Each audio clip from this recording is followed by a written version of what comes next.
Hello class, in this video I'm going to talk about Daniel Callahan's argument opposing active voluntary euthanasia.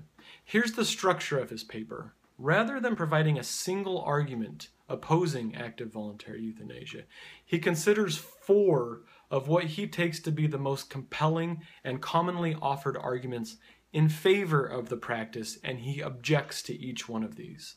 And the thought is that if he can refute the four most compelling, commonly offered arguments, this gives us some reason to believe that active voluntary euthanasia is wrong. So I'll just go over each of these arguments in turn, starting with the first argument, which is called the argument from self-determination. Many proponents of active voluntary euthanasia argue that patients have a right, or we all have rights, to determine our own lives. And we have a right to kill ourselves if we want to kill ourselves. That's just within the purview of our own autonomy. If we want to make that choice, we have the right to make that choice. Therefore, active voluntary euthanasia is morally permissible.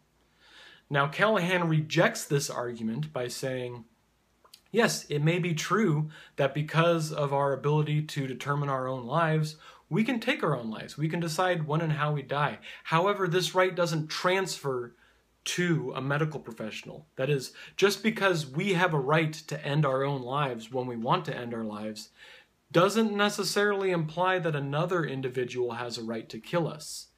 Callahan still considers this murder, and we need an additional argument to show why this right somehow transfers. The right to end our lives transfers to a medical professional. Okay, the second argument that he rejects is known as the killing versus letting die argument. Many of those in favor of active voluntary euthanasia see no morally relevant difference between killing a patient and letting the patient die. That is, if a patient is hooked up on life support, we could unplug the patient from life support, resulting in the ending of that patient's life.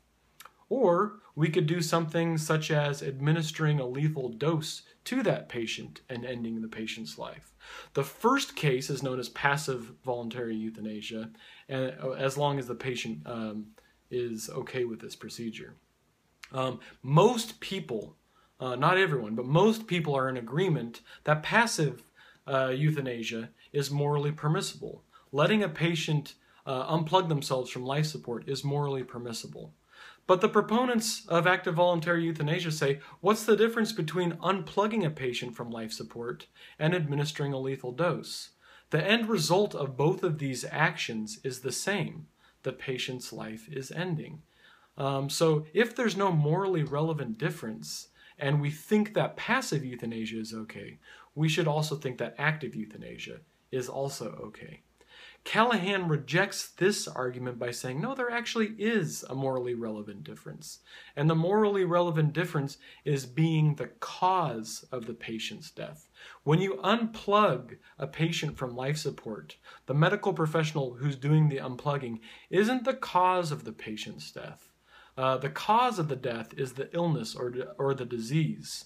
And this can be seen by if you were to unplug a healthy patient from life support, the mere unplugging of the patient from life support isn't the cause of the death. It's the disease that takes over. That's the cause of the death. Whereas if a medical professional were to actively end a patient's life by, say, administering a lethal dose or by some other means, that would be the cause of the patient's death. And Callahan thinks that being the cause is what's morally relevant in this case. Therefore, he thinks killing a patient is morally worse than allowing a patient to die. So that's why he thinks that argument doesn't work. Okay, the third argument that Callahan considers is what has been known in the literature as the slippery slope argument. And this argument goes something like this. We may think that there are good reasons for allowing active voluntary euthanasia. Maybe we're concerned with respecting patient autonomy or ending suffering in the world. These may be noble reasons to end a patient's life. However, Callahan argues, if we were to implement a policy making it legal to end a patient's life, this might have disastrous consequences in the long run. And he cites his experiences that he had in the Netherlands, where active voluntary euthanasia is legal. And he said, as soon as it became legal a decade or two ago, the amount of active non-voluntary euthanasia cases went way up.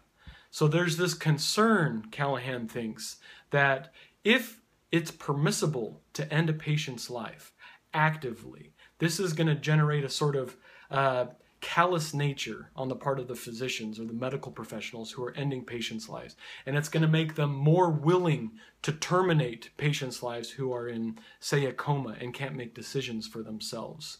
So there's a concern that if we implement this policy, it might lead to harmful outcomes.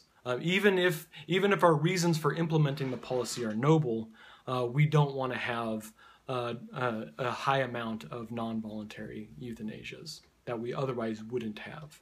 Okay, the fourth and final argument that he considers is known as consistency with medical practice. Is euthanasia consistent with medical practice? Proponents of active voluntary euthanasia say yes. If the patient is requesting to die and the patient is in a great amount of suffering, then ending that patient's life is consistent with medical practice because we're alleviating suffering and we're respecting their autonomy. Callahan argues that it's not consistent with medical practice. And the reason that he cites is that when a medical professional takes part in ending a patient's life, they're not just making a medical decision. They're making a sort of value judgment that's beyond the purview of the medical profession.